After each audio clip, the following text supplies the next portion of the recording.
રામાયણ શું કહે છે? કેવા ભાઈઓ હોય, કેવા દીકરા હોય, કેવી માં હોય, કેવી પત્ની હોય, કેવી દીકરી હોય. આ જોવું હોય તો રામાયણમાં જોવું. રામાયણ સાંભળ્યા પછી, કથા સાંભળ્યા પછી 8-8 દી સુધી જો આપણે અહીંયા કને ધામા નાખ્યા હોય અને એક શબ્દ ન ઉતરે ને આપણા ઘરે જો હાઉ વહુનો વિખવાદ ન મટે, ભાઈ ભાઈનો વિખવાદ ન મટે, દેરાણી જેઠાણીનો વિખવાદ ન મટે તો બાપુ આ માંડવાનો કોઈ મતલબ નથી. કથા તો બાપુ એને કહેવાય. બાકી તો નકર આ બાપુ વક્તા વાંચતા હોય તો ભલે, મારા જેવો વાંચતો હોય તો ભલે, કથા તો એની ઈ જ છે ને. અયોધ્યા નગરી ને દશરથ રાજા ને 4 દીકરા ને વનમાં ગયા ને સીતાજી રાવણ લઈ ગયો, વાત તો આની યાદ છે ને. શું આપણે કામ હોય? પણ આ બધું તાજું રાખવા માટે કે તમારા ને મારા વિખવાદ બાપુ મટી જાય ને, એના માટે જ આ દવાયું છે બાપુ, કથાયું છે ને. એ તમારા ને મારા વિખવાદ મટાડવાની વાત છે. એક રામ અને ભરત નો પ્રસંગ આવે અને એ વક્તા વાત કરે અને ભરતને જોઈ અને રામચંદ્ર પરમાત્માની આંખોમાં ચોધાર આહુડાની ધારું થઈ જાય ને, એ પ્રસંગ સાંભળ્યા પછી ઘરે ગયા પછી ભાઈ ભાઈ નો વિરોધ હોય, નાનો ભાઈ જો મોટા ભાઈ ને બથ ન ભરે તો કથાનો કોઈ મતલબ નથી. રામ કહેવાનો મારો અર્થ ઈ છે. બાકી તો જો આમ આપણા ઘરે નો કથા પોગે તો આ ફાયદો કોને? આ મંડપ વાળાને, સાઉન્ડ વાળાને, વક્તાને, કલાકારને, સાજિંદાને. તમારે શું? તમારા ઘરે જો કથા પહોંચે તો જ બાપુ સમજો કે આ ફાયદો છે. નકર ફાયદો અમારા જેવા ખિસ્સા ભરી ભરીને વ્યા જાય, તમારે કાંઈ નથી. વળો મારા જેવું ચોખ્ખું તમને કોઈ નહીં કે. આ અમે બધા આવીને કોઈ મફત નથી આવતા. અમે જ્યાં નાખી ગયા છીએ તમારી મફત ગાણા ગાવા આવી. અમે તો અમારા દયાનંદભાઈ મિત્ર છે એટલે એને ન કહેવાય. નકર અજાણ્યા અહીંયા ત્યાં આટલા લઈશું, કરાવો હોય પ્રોગ્રામ તો કરાય ને કઈ નહીં. વાત એ સાચી છે ને. જો તમને બાપુ જીવનમાં ન ઉતરે, ભલે અમે એવું નથી કહેતા, પણ અમે પૈસા લઈશું તો અમે તો હાથ જોડીને કહીએ છીએ કે જીવનમાં કંઈક ઉતારજો. બાકી અમારું તો મળવાનું છે, અમને જે મળવાનું છે મળવાનું છે. આપણી જે કચ્છ કાઠિયાવાડ ને સૌરાષ્ટ્રની ધરતી છે ને, કાયા જેની કુબડી પડસંદ જેના પ્રાણ, સંત સુરા નિપજાવતી હોરઠ રતનની ખાણ છે. આપણા મહાપુરુષો છે ને, 10 કિલોમીટર હાલો ને બાપુ એક વાવટો ફરક તો હરિહર હરિહર ની આકલવું પડે. ઈ તમને મને ભજન ની ખબર છે? એક આપણે આંગણે અભિયાગત આવે, કોઈ મૂંગો માણા ભૂખો માણા આવે અને એક બટકું રોટલો ન દે કે તો બાપુ અમારા ગુરુ મહારાજ તો એમ કહેતા કે સામે સાધુ મળે ને, ભગવી કફની પહેરીને સાધુ કોક સામો મળે, તમે જો સીતારામ ન બોલી શકો તો મરી જાયજો, મરી. કે દુનિયામાં તમને જીવવાનો કોઈ હક જ નથી. સાધુ સામો મળે અને મોઢામાંથી જો સીતારામ ન બોલી શકો તો મરી જવાય. આ દુનિયામાં તમને જીવવાનો કોઈ અધિકાર નથી. શું બાપુ મહાપુરુષોના શબ્દોની નોંધ કરવી આપણે. અમારા મોટા બાબુ એવું કહેતા કે તમારા ઘરે મહેમાન જેથી ઓછા થાય, માગણ ઓછા થાય ને તેથી સમજી લેજો તમારો દી મોળો ઉગવાનો હોય તો જ માગણ તમારા ઘરે ઓછા થાય, મહેમાન ઓછા થાય. મહેમાનમાં કોઈ દી રાંકા વેડા ન કરતા. અને બાપુ હું કોઈ અભિમાન પાવર નથી કરતો.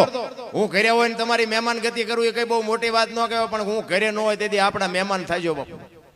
તમને ખબર પડે કે મારા ઘરે કેવા દીકરા છે ને દીકરાની વહુ છે. બાપુ એ તો વાપવું પડે, એમ નામ ન ઉગે. કહેવાનો મારે કોઈને વેરાગ નથી લગાડવો.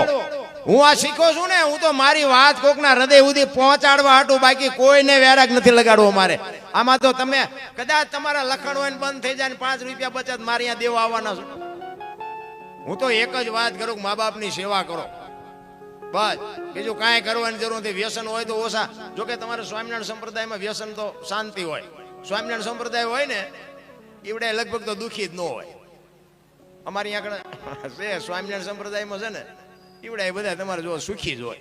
હું તો એમ કહું સ્વામિનારાયણ સંપ્રદાયમાં તમારે ભળવું હોય તો ભળો, ન ભળો તો કાંઈ નહીં, પણ એના નિયમો છે ને એ પાળો ને, એટલે જિંદગીમાં તમારે કાંઈ કરવું. કારણ કે એના નિયમો જેવા છે, તમે સુખી જ થાવ. એમાં વ્યસન ન હોવા જોઈએ, વહેલું જાગવું જોઈએ, મા બાપને પગે લાગવું જોઈએ. આવા બધા અમુક નિયમો છે ને એ વગર પૈસાની દવા સુખી થવાની. તમને મને બાપુ આનંદ. હું તો એમ કહું છું કોઈની માથે વજન છે નહીં, બધા લઈ લઈને ફરે છે. આપણા ઘરે ટપાય કાંઈ હતું નહીં, પણ બાપુ હાજે આમ તમે જુઓ ને તપેલા ઊંધા નાખીને છાતી ઉપર હાથ રાખીને હુતા હતા. હવે તપેલા ભલે ખાલી હોય, હવે ઠાકર જેવો ધણી. અત્યારે તમે જુઓ ને મૂક્યાનો માર્ગ નથી તો યાર એમ કે કઈ છે જ નહીં, કઈ છે મરો કઈ ન હોય. એટલે આટલું આપ્યું છે ને કઈ નથી, જીવ જ ભિખારી થઈ. મને તો એમ થાય કે બાપુ એક આંગણે કોઈ માણા આવે ને કે મારે ખાવું છે બાપુ બટકું રોટલો દેજો, મારો નાથ તમારી નોંધ કરશે. આંગણે બંધાવો પરબડી પંખી પાણી પી જાય, એમાં કોક દી આવશે હંસલો, તેથી પરબડી પવિત્ર થાય.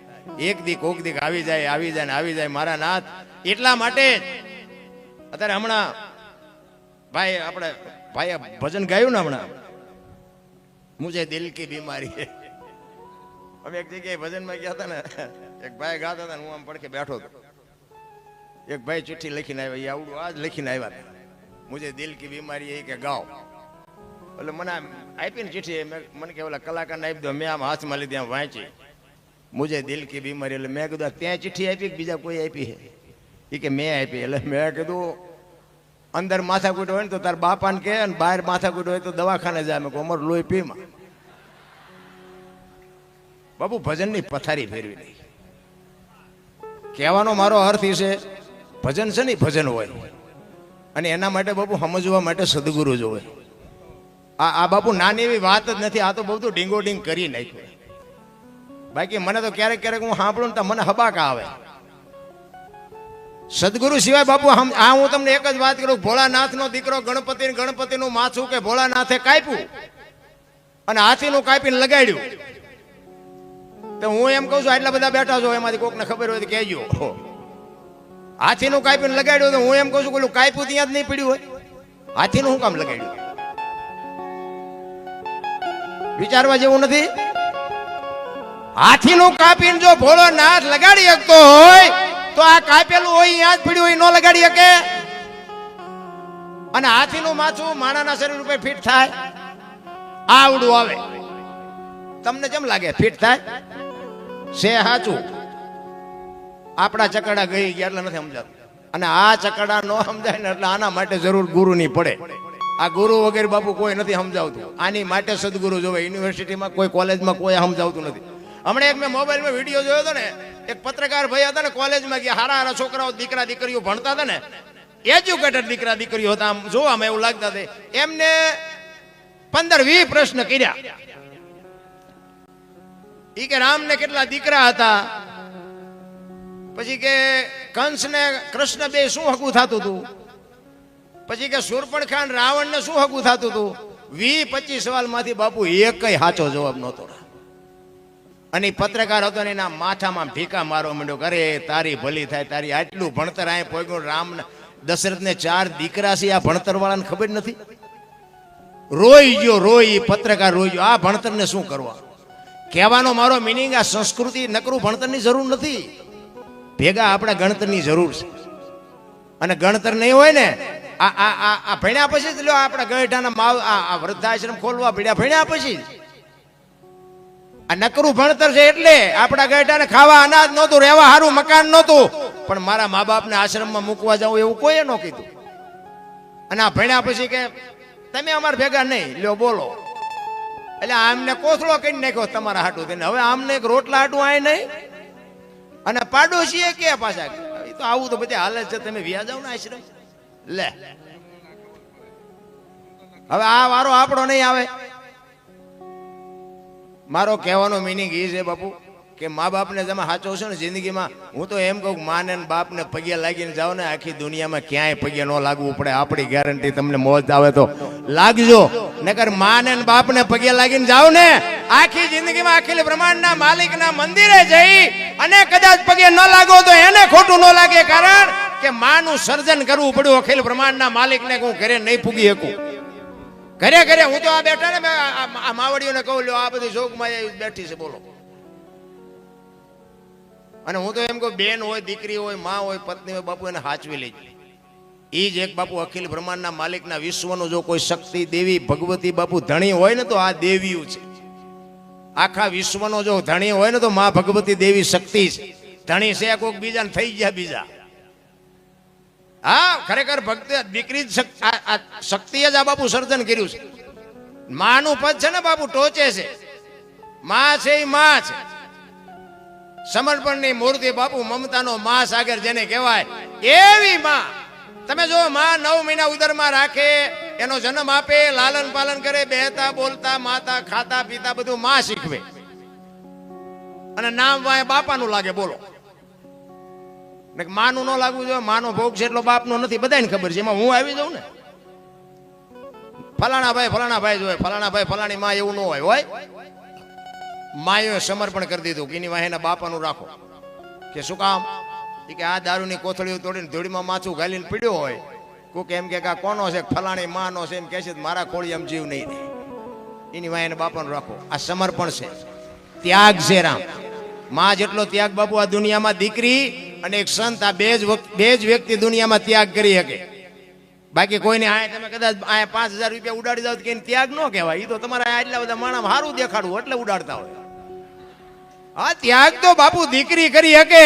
18 વર્ષ સુધી બાપના ઘરે રહ્યા પછી બાપ દીકરીના લગ્ન કરે ને, હરફ કાચડી ઉતારીને વ્યો જાય, એમ દીકરી વહી જાય કે હવે આ ઘર મારું નથી. દીકરી કહી શકે. 50 વીઘા જમીન હોય, 2 ભાઈ હોય ને, 25 વીઘાના 2 ભાગ પાડે, પણ દીકરી કોઈ દી કોર્ટે ચડીને કીધું નહીં કે મારા બાપાએ મારા ભાઈને વેચી દીધું, મને કાંઈ ન હોય. એવું આજની તારીખમાં દીકરીએ કીધું નથી. આનું નામ સમર્પણ કહેવાય. અને વેચ જમીન હાટું હગો ભાઈ હગા ભાઈને મેળ નાખે. બોલો, એક જાય ઉપર, એક જાય માલપા. જમીન તો અહીંયા પડી હોય. પછી ઓલો માલપા જોઈ એની ખબર કાઢવા જાવ એટલે શું કે ઓલું 50 વીઘાનું રહ્યું જાય ભલે જાય, પણ મારે બારો કટાવતા વેચ જવા દીધી હોત તો તારે મોડું થઈ ગયું. રામ દીકરીઓએ બાપુ હજી સુધી કોઈ દી કોરટ નથી ચડીને. દીકરીઓનો જે ત્યાગ છે ને, દીકરીનું જે સમર્પણ છે ને, એટલા માટે જ માએ કીધું કે એની વાયના બાપનું રાખો, મારે ન જોવે. અને હારા દીકરા છે એની વાય માનું લાગે. હનુમાનજી કોનો, અંજનીનો, કર્ણ કોનો, કુંતીનો, ભીષ્મ કોનો, ગંગાનો, શિવાજી કોનો, જીજાબાઈનો, ગાંધીજી કોનો, પુતળીબાઈનો. હારા હારા માના બગડેલા બાપાના. માં જો ઉપર બેઠી છે, જામ જાઓ, આરાસુર જાઓ, પાવાગઢ જાઓ, ચોટીલા જાઓ, બધે માં ઉપર બેઠી. શું કામ? મારા સંતાનની નજર રે. બાપા બધા ભોંયરામ છે, તંબકેશ્વર ને રફાળેશ્વર ને ભોંયરેશ્વર ને રિયારિયા સલમુ દાબે. માન બાપમાં બાપુ ધરતી ને આસમાન જેટલો ફરક છે. હું તો આ બહેનોને ખાસ હાથ જોડીને વિનંતી કરું કે તમારા લગ્ન થઈ ગયા પછી તમારા સાસુ સસરા છે ને, એ તમારા માતા પિતા. હારી પેઢી જોતી હોય ને તો બાપુ મા બાપની, સાસુ સસરાની સેવા કરજો. હારી પેઢી એમનામ ન થાય. ભગવાન હારો દીકરો દે, હારો શું અહીંયા ગોદામ છે એમ દીકરો નો મળે. તમારે વાબવું પડે. બાપુ ગઈઢામાં આવતાના આશીર્વાદ લ્યો. જો આપને ટેકો દેવા સંતાન નો થાય તો આપણે ભજન ગાવાનું બંધ કરી દઈએ. હું તો એમ કહું કે ઉદરમાં સંતાનનો વિકાસ થતો હોય અને એક વખત રામાયણ ગીતા હોરા નીકળી જાવ ને બાપુ, જો માય કાંગલું સંતાન થાય તો ગાવ નહીં, હું જિંદગીમાં ન ગાવ. આપણા સંતોનો શાસ્ત્રોનો પાવર કેટલો છે. એક હનુમાન ચાલીસાનો રોજ પાઠ કરો બાપુ, દીકરો કોઈ દી મોળો ન થાય. બાપ દીકરી હોય તોય મોળી ન થાય. એને કોઈ દી તમારા હાથ પેઢીના નામને ડાઘ ન લાગે એવું સંતાન થાય. વહુ હારો ભેગા પાણી પૂર્યું શું હતા હોય ત્યાં પરજા કેવી થાય. શું અત્યારે આપણે વાત શું કરીને શું વખાણ કરવા? આ તો બાપુ આ ફાયટો છે વાત કરું છું. આમાં કઈ મારથી સુધારો થઈ જાય એવું કઈ છે નહીં. પણ મને મારો કહેવાનો મિનિંગ એ છે, સારી પેઢી વગેરે બાપુ આ દુનિયામાં છે ને સુધારો નથી આવતો. તમે જોવો તો કે હિન્દુ રાષ્ટ્ર બનાના હે, મેરા ભારત મહાન, ના ખટારા ટાંટા લઈ કે ભારત મહાન થાય. હે દિવાલો માથે લખીને કે ભારત મહાન થઈ જાય. મોબાઈલ ખોલો તો આપણા ટાંટિયા ખેંચતા હોય. આમાં ભારત ચારે મહાન થાય. એમ ન થાય. રામ મારે ને તમારે સમજવાની જરૂર છે. અમે આટલા બધા પ્રોગ્રામ કરીને એમાં ભૂલ અમારી જ્યાં આવે એ હાટું બેઠા હોય. બોલો અમુક એટલે અમે આ કોઈને ગાળું દેવા આવ્યા છીએ. આમાં આખી રાતમાં કઈ લેવું જ નહોતું. અને જીવતાની ભૂલ ન થાય કોઈને મરેલા ને થાય. પણ એ હાટું જ બેઠા હોય કે આ દીકરો મારો સડ્યો હોય ને ચેદુનો. આની ભૂલ જ્યાં આવે જોવો તો ખરા. ફોન કરવા જેવા છે કરો ને કોકને. આ સરહદ ઉપર દી ઉઠાડે હરિયારિયા. કોકના ઘરમાં બેનું દીકરીને ઉપાડી જાય, કોકના મર્ડર કરી નાખે, કોઈના લઈ બૂસ મારી દે. કોકને જ કરો ફોન. અમે તો ભગવાનનું નામ લઈએ છીએ. કદાચ રામની જગ્યાએ કૃષ્ણ બોલી ગયા તો એમ જ્યાં મોટો આપ ફાટી ગયો.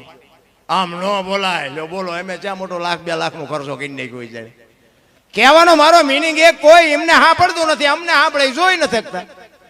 આ અત્યારે મારે લાઈવ હાલે છે, મારો દીકરો ભેગો આ લાઈવ હાલે છે ને, એ અમારે અહીંયા વિરોધી છે ને, એ અત્યારે અહીંયા ઉજાગરો કરે. આમ તો જો આમ તો મારો દીકરો બેઠો ચા જો છે, આ બોર્ડ વાંચતા જાય ચા છે, ચા જ્યાં ગામ છે. આમ તો જો કેટલા જણા ભેગા કરીને બેઠો છે. અને જોવો તો ખરા કેટલા જણા સાંભળે. અને એમાં જ અમારું હાલ્યું. હું તો એમ કહું કે આપણી ટીકા નિંદા કરે ને એમાં ભગવાનને કહેજો, આપણા જેથી આપણને નડવા માંડે ને એટલે સમજી લેજો કે ઈશ્વર ત્રાજવે આવ્યો હોય તો જ આપણને નડે. આપણને નડે તેથી સમજી લેજો ઠાકર ત્રાજવે આવ્યો હોય. મીરાને કોણ નડ્યું? રાણો. પ્રહલાદને કોણ નડ્યું? એનો બાપ. નરસિંહ મહેતાને કોણ નડ્યું? એની નાત. પાંડવોને કોણ નડ્યા? કૌરવ. પોતાના નડ્યા ને પછી જ ઇતિહાસ થયા. આપણા નડે પછી રોદડા નો રોવા. સમજી લેવાનું કે ઈશ્વર ત્રાજવે આવ્યો હોય તો જ આપણને નડે. ને ધરમપુર સુધી ઓળખે ને પડખે પડ્યા એ નો ઓળખે, નથી ઓળખતા. આપણા રહી જાય ને બીજા કરી જાય. સવારામ બાપા બાપુ બજાણાની બજારમાં પીપળીથી બજાણા ભજન કરવા આવે ને, એ બાપુ બજાણાની બજારમાં ભજન કરે. સુરતા કોઈ સુગડ સમેટે, સાહેબ ઘટમાં ભેટે, તીર્થ વ્રત બહુ કરે, જાય બદરીને. ભજન તમને નહીં સમજાય એટલે તે હું આ બધું બોલવાનું કરું છું. ભજન ચાલુ કરીને તો તમે આમાં ભાગી જઈશ, કારણ કે ભજન સમજાય એવું જ નથી. ભજન એટલે એક ભજન છે ને, એક ભજન એવું કહે છે કે પેલા મેં જન્મ્યા, પછી જન્મ્યા બડા ભાઈ, ધામધૂમથી મારા બાપા જન્મ્યા, પછી જન્મી મારી માં. વાહ ભાંગી નાખે કે નહીં કહો? પેલા હું જન્મ્યો, પછી મારા મોટા ભાઈ, પછી મારા બાપા, પછી મારી માં. આવું હોય એમ કહે છે? હોય. એવા તમને ન સમજાય પ્રશ્ન તમારો છે. આ સમજાય એમ છે જ નહીં. અને સમજાણું ને બાપુ 92 લાખ માળવાનો ધણી ભરતરી સાધુ બની ગયા. સમજાઈ જાય તો એમ એવું હેલું નથી. અમે બહાર જઈએ ને, આવા વક્તા બાપુ રહ્યા ને, એવા બાપુ અરે અમે હોય ને તો અમને એમ કે હાલો હાલો પગલા પડાવવા તમારા. અમને એમ કે હાલો અમારે ઘરે પગલા પડાવવા. એમ કે ભાઈ સાધુ સંતો ના હોય, અમારા શું હોય? નાના બાપુ અરે તમે હાલો તમારા પગલા પડાવવા. આપણે એમ તો હાલો સાહેબ. પછી આપણે હાલો ને રાજી થાય, અહીંયા ચા પાણી બાપણે કરીએ, પછી કર્યા જાય ને ઘરના શું કે ખબર કે બહાર ઉભા રહેજો પગલા પડશે, પોતા કર્યા. આપણે એમ થાય ઓલા મફત પાડી છે તો નથી પાડવા દેતા, ઓલા પડાવવા હાટું થઈને મથે છે. એટલે સમજાતું જ નથી. પણ કહેવાનો મારો અર્થ શું છે કે બે સાચા છે, બે મારે સ્વીકારી લેવાની વાત છે. મારો કહેવાનો અર્થ એ છે બે સાચા છે. આ પગલા પડાવે છે ને એ સાચા છે, ઘરે પગલા નથી પાડવા દેતા ને એ સાચા છે. સ્વીકારી લેવાની વાત છે ને કે અહીંયા દેકારો ન કરાય. હાલ તો અમારી ભેગી અમને 10 જણા પગલા પડાવે છે, એ ડખો ન ઉભો કરાય. કારણ કે તમે એક દી જ પગલા પડાવવાનો છો, ઓલા 3 ને 60 દી રોટલા બનાવી દે. એટલે એ કે એ કરવું પણ સમજાતું નથી. કહેવાનો મારો મિનિંગ શું છે? સમજાતું નથી. સ્વીકારી લ્યો. તમે જે પરિસ્થિતિમાં છો ને એને સ્વીકાર. અત્યારે વરસાદ આવે કોઈને ગમતો નથી, પણ કોઈથી રોકાય એવું છે? સ્વીકારવું જ પડે. અમારે હમણાં 3-4 પ્રોગ્રામ ફેલ થયા. ફોન આવે, એ ડોમ ઉડાડી દીધો, આવતા નહીં. સ્વીકારવું પડે. માણાએ કર્યું એટલે તરત મોટો મહાભારત કરે. એવું રામકથાનું બાપુ સરસ મજાનું આયોજન કર્યું. હનુમાનજી મહારાજ ને 128માં બાપુ પાટોત્સવ. વાહ! હનુમાનજી બાપુ છે ને અજર અમર છે. અજર. હું તો પ્રોગ્રામમાં જાહેરમાં કહું કે એક મેલડીમાં ને એક રામાપીર ને એક હનુમાન, 3 ને તમે સવારે નાળિયેર માનો ને બપોરે ભડાકો કરે એવા હે દેવ. 3 દેવ એવા છે બાપુ, આમ તમારે ભડાકો બોલાવે અને હાજર જ છે. અમે હમણાં કીધું એમ આ તમારે રોજ વરસાદ આવે છે હનુમાનજી ના પ્રતાપે. હનુમાનજી તમને કહે છે કે હું હાજર છું, તેમ ગભરાતા નહીં. વરસાદ આવે એટલે તમને પ્રમાણ, કારણ કે નજરે તો આપણી એવી દ્રષ્ટિ નથી કે આપણે નજરે જોઈએ. આપણે પાપી છે, એ આપણને હજી ભગવાને દ્રષ્ટિ નથી આપી. પણ આવા કાર્ય કરો છો, આજ નહીં તો કાલ મારો નાથ કદાચ આપશે દર્શન. પણ કહેવાનો મારો અર્થ કે એની હાજરી છે, એની અનુભૂતિ તમને કરાવે. ઈ હનુમાન તમે વિચાર કરો, રામાયણમાં હનુમાનજી મહારાજે રામચંદ્ર પરમાત્માના આય કામ કર્યું, આય કામ કર્યું, આય કામ કર્યું, એવા હજારો દાખલા છે. પણ આય મેં આટલું કામ કર્યું, એનો મને આટલો બદલો આપો. રામ પાસે માગ્યો એવો દાખલો બાપુ આખી રામાયણમાં નથી. જો આનું નામ બાપુ ભક્તિ કહેવાય, આનું નામ સેવકાઈ કહેવાય.